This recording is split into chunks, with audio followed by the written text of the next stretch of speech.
Assalamualaikum warahmatullahi wabarakatuh. Selamat sejahtera. Bertemu lagi kita dalam video pada kali ini. Baiklah, pada hari ini saya akan menerangkan mengenai topik 1, kemahiran saintifik.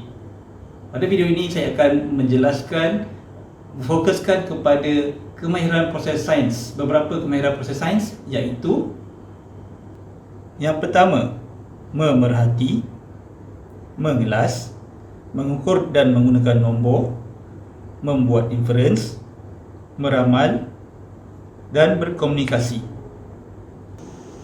Sebelum kita pergi dengan lebih lanjut, suka saya ingatkan kepada murid-murid yang masih lagi belum menonton video pertama saya, video pengenalan, silalah buat demikian kerana ada 3 perkara penting yang telah saya jelaskan dalam video tersebut.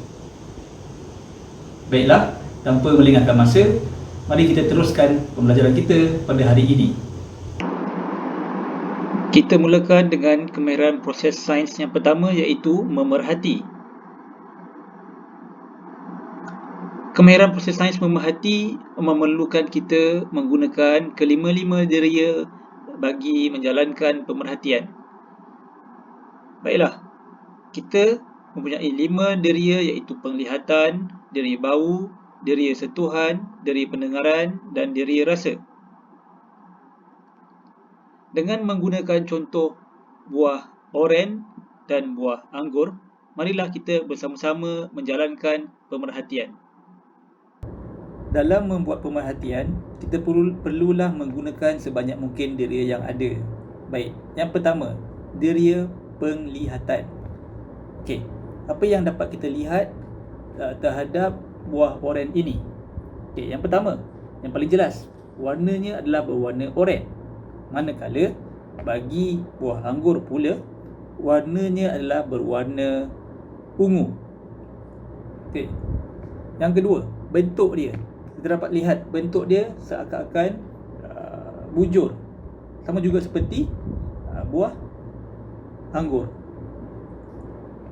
Okey, deria yang kedua iaitu deria sentuhan. Mari kita merasa kulit buah oren. Dia seperti seakan-akan menggerutu kulitnya. Manakala bagi buah anggur pula, kulitnya terasa licin. Seterusnya, deria rasa. Kita rasa menggunakan lidah. Baik, selalunya buah oren akan berasa masam, manakala buah anggur pula kadang-kadang masam, kadang-kadang manis. Ikut pada nasib. Deria seterusnya adalah deria menghidup. Cuba kita bau. Okey, untuk buah oren, dianya adalah berbau seperti buah oren. Manakala buah anggur pula tidak mempunyai bau. Seterusnya adalah deria pendengaran. Bolehkah kita mendengar buah oren? Dia tidak boleh. Bukan semua deria kita boleh gunakan ketika membuat pemerhatian. Kita perlulah mengikut kepada situasi.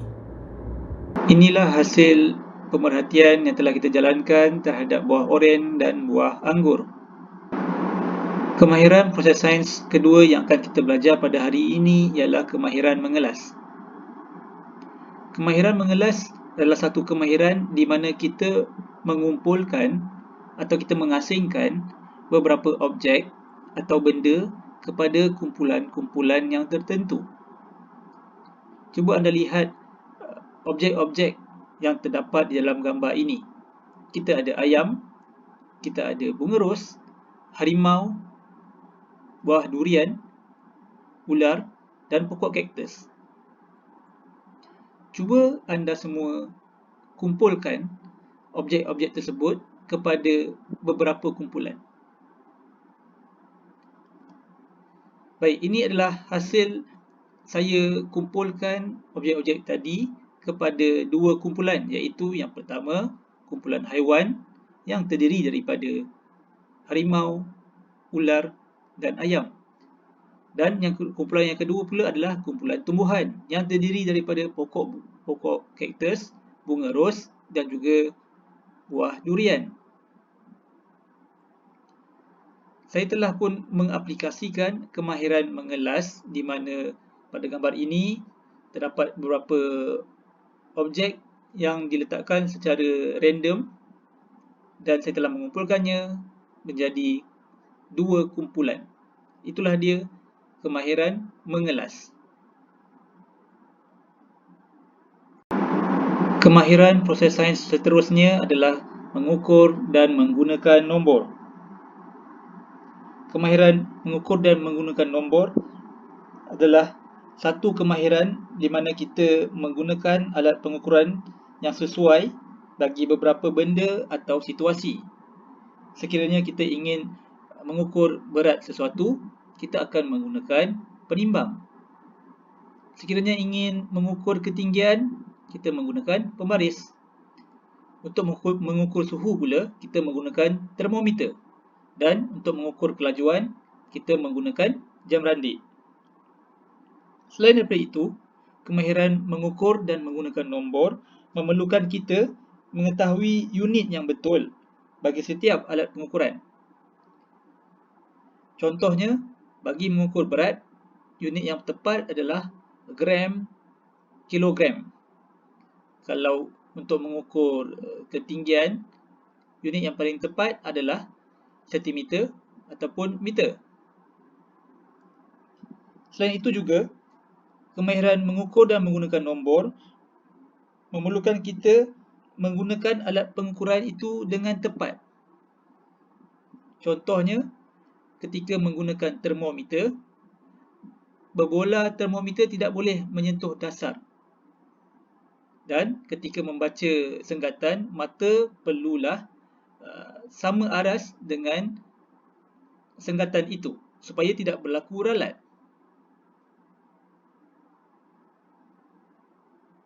Baiklah, kemahiran proses sains seterusnya adalah kemahiran membuat inference. Membuat inference adalah satu kemahiran di mana kita membuat kesimpulan awal ataupun kita memberikan penerangan yang munasabah bagi sesuatu pemerhatian. Apabila kita menjalankan pemerhatian, kemudian kita memberikan penerangan mengapa berlakunya pemerhatian yang telah kita jalankan tadi. Di sini saya ada satu pokok pandan. Cuba kita buat pemerhatian terhadap pokok pandan ini. Terdapat 2 daun pandan yang telah layu. Baik, daripada pemerhatian itu, mari kita buat inference. Kenapa agak-agak daun pandan ini layu?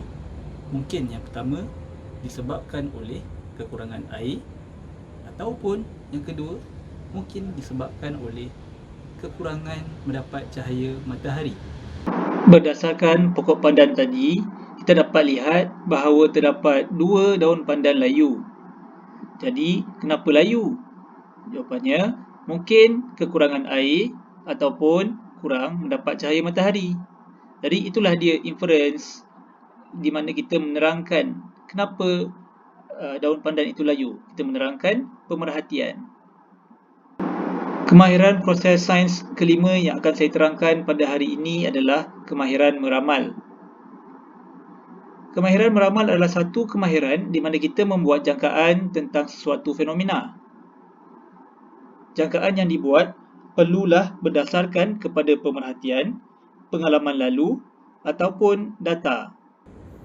Di sini saya ada rak A dan rak B. Bagi rak A, saya akan siram pokok-pokok di rak A selama seminggu setiap hari. Manakala bagi rak B pula, saya tidak akan siram pokok-pokok tersebut selama 1 minggu. Baiklah, cuba anda semua ramalkan apakah yang akan berlaku kepada pokok-pokok di rak A dan rak B setelah 1 minggu. Bagi rak A, saya akan siram pokok-pokok yang terdapat di rak A setiap hari selama seminggu. Manakala pokok-pokok yang berada di rak B, saya tidak akan siram selama seminggu. Keadaan pokok-pokok di rak A dan rak B adalah subur. Semua pokok-pokok tumbuh hidup dengan subur. Jadi ini adalah ramalan saya selepas seminggu. Di rak A, di mana pokok-pokoknya disiram setiap hari, pokok tersebut akan tumbuh ataupun hidup dengan subur, manakala pokok-pokok yang terdapat di rak B akan layu. Ramalan ini saya buat berdasarkan kepada pengetahuan sedia ada saya, di mana sekiranya pokok tidak mendapat air, ianya akan layu. Itulah dia kemahiran proses sains bagi meramal, di mana saya telah pun membuat jangkaan apakah yang akan berlaku kepada pokok-pokok di rak A dan B selepas seminggu. Dan jangkaan yang telah saya buat itu adalah berdasarkan kepada pengetahuan sedia ada saya, yang mana sekiranya pokok tidak mendapat air akan menjadi layu. Dan kemahiran proses sains terakhir yang akan saya jelaskan pada video ini adalah kemahiran proses sains berkomunikasi. Kemahiran proses sains berkomunikasi adalah satu kemahiran di mana kita mempersembahkan maklumat dengan lebih sistematik dan teratur. Tadi kita telah pun membuat pengelasan terhadap objek-objek yang terdapat dalam video tersebut. Kita telah pun mengelaskan mereka kepada kumpulan haiwan dan juga kumpulan tumbuhan. Okey, baik, mari kita susun data-data ini supaya menjadi lebih sistematik. Jadi, saya telah memilih medium jadual untuk saya susun data-data yang telah pun diambil supaya ianya nampak lebih sistematik dan kita boleh bercerita dengan orang. Kita boleh berkomunikasi dengan orang. Terdapat beberapa lagi medium untuk kita berkomunikasi, antaranya seperti cartapai, carta palang dan sebagainya. Ini adalah cuma satu contoh saja, iaitu jadual. Setakat itu sahaja pada video kali ini. Mari kita ingat kembali, kita telah pun belajar mengenai beberapa kemahiran proses sains, iaitu memerhati, mengelas, mengukur menggunakan nombor, meramal, membuat inference dan berkomunikasi. Semoga kita berjumpa lagi dalam video seterusnya. Sekian, terima kasih.